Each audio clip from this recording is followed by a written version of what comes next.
Personne n'avoue... Dominique Strauss-Kahn, je suis un peu obligé d'en parler ce soir.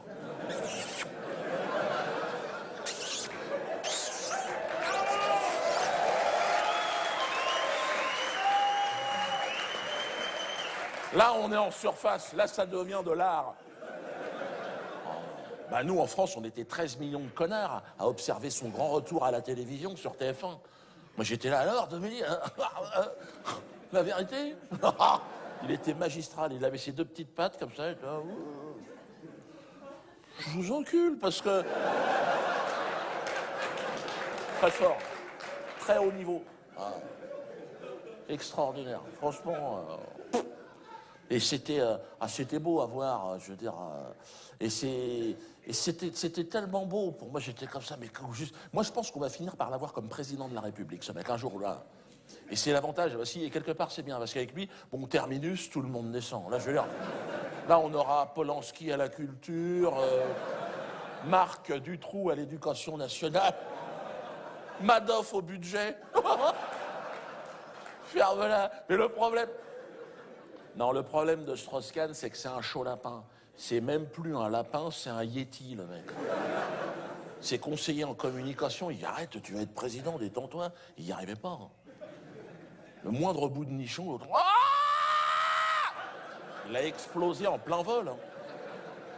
Et quand il s'est fait serrer, putain, il était... Là aussi, les images ont fait le tour du monde. Tu sais, quand il sort du commissariat avec les bracelets dans le dos, mal rasé, on aurait dit un chicanos.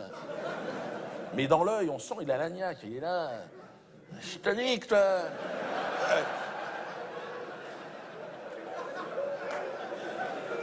Par contre, au Parti Socialiste, ils étaient mal. Oh, Martine Aubry était pas contente. Non.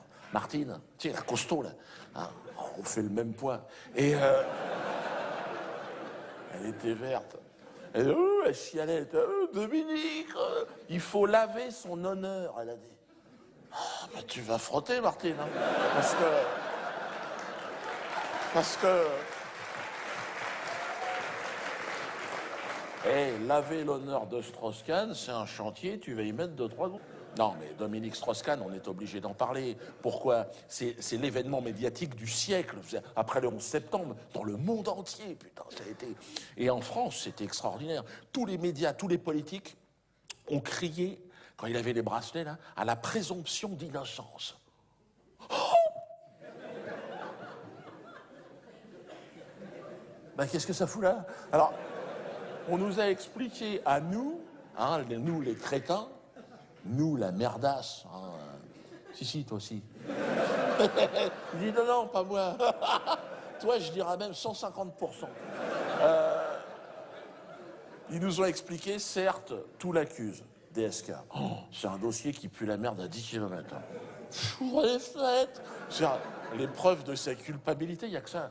Et ranger les preuves, les gars, quand on rentre, ça fait dégueulasse. Certificat des médicaux, tout. Il lui a déboîté le caisson. Il lui a pété la clavicule. Attends. Et puis, non, mais attends, il y a tout. Puis les bandes vidéo, en ce moment, qui traînent sur Internet, il n'y a que ça. Où tu vois l'autre femelle chimpanzé dans un couloir. Elle a paumé ses bananes, qu'est-ce qui se passe? Et puis elle lui a mis un coup de patte en sortant de la piole. Elle était énervée. On a retrouvé une griffe dans le gras du bide. Et puis, non mais attends, et puis son sperme, on en a retrouvé sur la moquette, dans le couloir, dans l'ascenseur, dans le parking. Ils en auraient retrouvé sur le fuselage d'un avion qui survolait New York. Il avait la pression aussi, le gars. Patron du FMI, je veux dire, il gère pas un kebab à Bobigny, le mec. À un moment donné, il a lâché le tuyau d'arrosage. Sol, plafond, moquette, c'est parti en... Non, mais attends, il aurait jamais dû être chopé, le mec. Parce que c'est Dominique Strauss-Kahn. Je veux dire, il y a eu un dysfonctionnement, c'est pas possible. Mais pourquoi? Parce que Dominique Strauss-Kahn, je suis en train de te dire. Bon, Dominique, tu mets ça à la poubelle. Mais il reste l'essentiel. Strauss... Oh, pardon, monsieur, excusez-moi d'avoir dérangé. Il s'agit quand même d'un milliardaire juif. Je ne parlerai pas de juifs ce soir. Un spectacle sur 2, détends-toi. Mais voilà.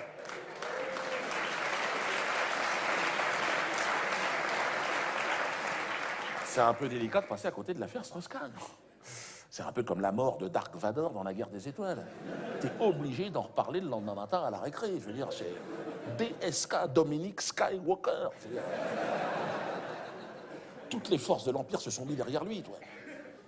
Ils ont crié immédiatement à la présomption d'innocence, je l'ai dit tout à l'heure, et au complot en ce moment. Au complot. Merde, c'est un complot, soi-disant, ce qu'il a vécu. Ah, ça sera les nazis, les islamistes. C'est les Kadhafi. C'est Kadhafi. Merde. Il connaissait Nafissatou. Très bien, c'était sa femme. Oui, mais il y a les bons complots et les mauvais complots. Faites attention à ça. Le mauvais complot, par exemple, c'est le mec qui va remettre en cause la version officielle des attentats du 11 septembre. Bon, ben lui, il a rien compris. 11 septembre, tu bouffes, tu la fermes.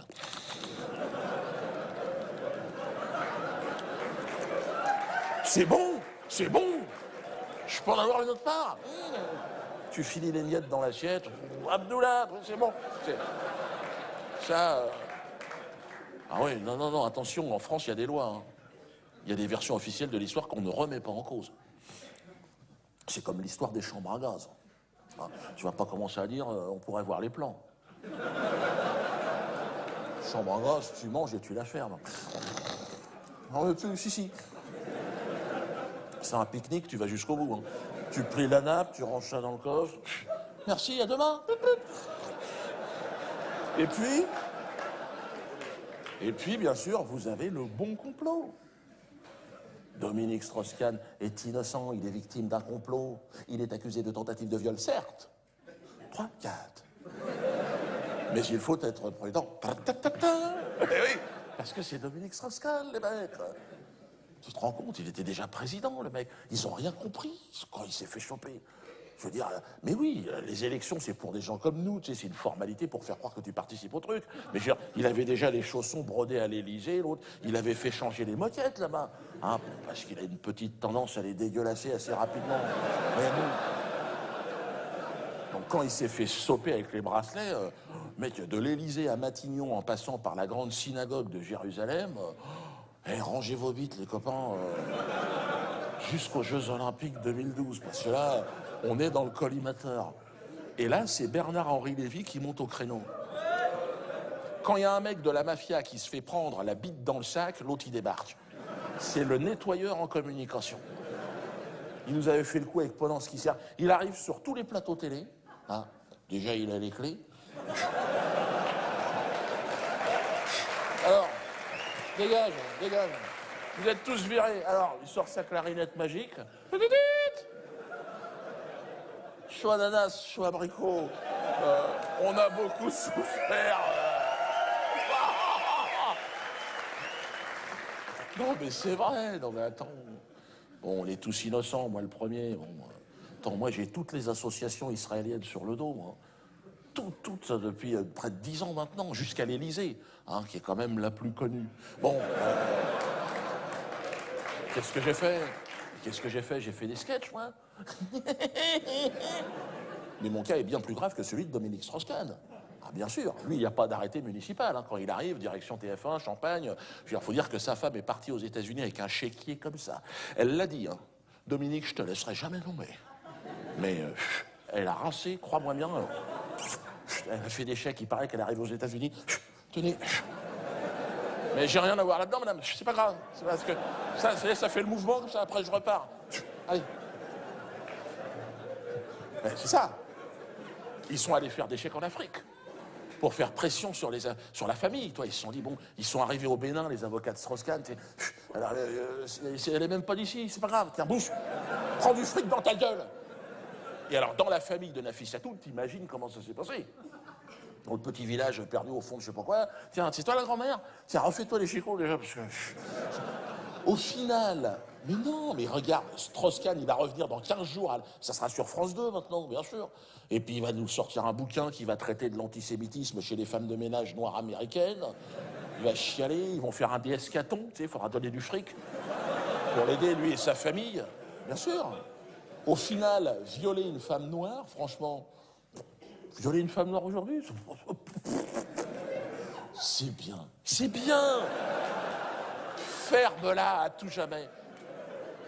C'est pas un dialogue, là. Bon, alors, C'est ce qu'a dit Jean-François Kahn, au passage, quand son pote s'est fait serrer. Hein. Jean-François Kahn, lui c'est Kahn. Et Strauss, non, il n'y en a pas. C'est ça qu'il n'y a pas de sauce avec la viande. Et alors, hein? Il a dit, quand son pote avait les menottes, il a dit, oh, laissez-le, ça va. On lui a dit, oui, mais il a violé des gens. Alors, oh, j'appelle pas ça. Il a parlé, lui, de troussage de bonnes. C'est pour excuser des SK. Parce qu'à l'époque des rois, t'avais le droit, plus ou moins, toi. Quand toi, il y a une bonne qui passe, tiens, viens là, toi. Merde. T'as vu, rien dans les mains, rien dans les poches. C'est un tour de magie, dégage. Merci. Bon, c'est le troussage de bonnes. Mais si je trousse ta mère, Jean-François Kahn, qu'est-ce qui se passe? Mais non, mais c'est dans le showbiz, c'est ça. C'est comme tuer sa femme à coups de poing, par exemple. C'est regrettable, détends-toi. Mais ça n'est pas forcément disqualifiant quand t'es dans le show business, non? C'est ce qu'a fait Bertrand Cantat. Ben lui, il était invité à Avignon cette année, par exemple. Alors que moi, Avignon, oublie ça à tout jamais. Dans un périmètre de 50 km, par satellite, il est là! J'allais à Marseille, détendez-vous les gars, là. C'est ce que ma femme m'a dit. Elle m'a dit, t'aurais dû me tuer à coups de poing, tu vois. Au moins, tu pourrais faire Avignon. Je lui ai dit, oui, mais tu serais morte. Ah oui, vas-y. Parce qu'elle est un peu lente. Et mais non, ce soir, je suis méchant, je lâche des blazes. Je suis motivé. Polanski, attends, il était ici d'ailleurs. C'est pareil, reçu au ministère de la Culture. Bon, tu me diras, le ministre, c'est le même. Avec des pétales de fleurs. Roman, oh, il a quand même violé une petite gamine, le mec. Tiens, remets tes couettes, t'es jolie, toi. Tu veux faire du cinéma avec tonton Roman? Tiens, prends un cacheton déjà, fais dodo. Une fois qu'il y a roupille, il lui fait faire le tourniquet. On va où, les mecs? T'as vu, même toi, ça te choque. C'est Woody Allen, reçu à l'Élysée, lui, avec les trompettes et le pognon de l'État. L'autre, il a épousé sa fille, le mec. On n'épouse pas son enfant, quand même. Même les koalas hésitent à faire ça. Adoptive, c'est vrai, il est allé acheter ça au Vietnam au moment des soldes. C'est un Américain, c'est un patriote, mais bon, où va le monde? Attendez, d'accord. Bon, moi, je suis un infréquentable, c'est vrai. Tu le sais, toi aussi. De là à devenir un des premiers infréquentables de France, d'Europe, je m'y attendais pas. Je m'y attendais. Non, mais c'est du boulot, hein. Tu ne deviens pas infréquentable comme ça. Hein. Moi, c'est le sketch Chaud Ananas. C'est ça qui m'a placé en pole position de manière assez durable. Je sentais quand je faisais ce sketch que je faisais une échappée, tu vois. Le peloton des humoristes, ben arrêtez les gars, allez pédale, viens là. Arrête de faire des sketchs sur les godasses de ski, viens voir. Chaud ananas, chaud abricot. Non, sans fausse modestie, c'est vrai que là, j'ai mis la barre. J'ai fait marrer jusqu'à Téhéran avec ce sketch. Et pour les faire marrer, les mollahs, accroche-toi.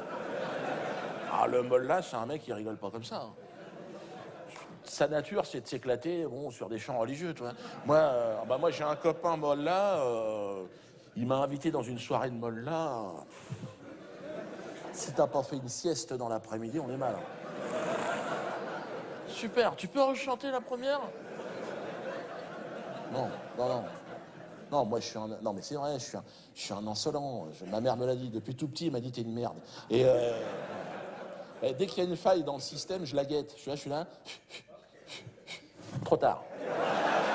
Dans ta gueule, voilà.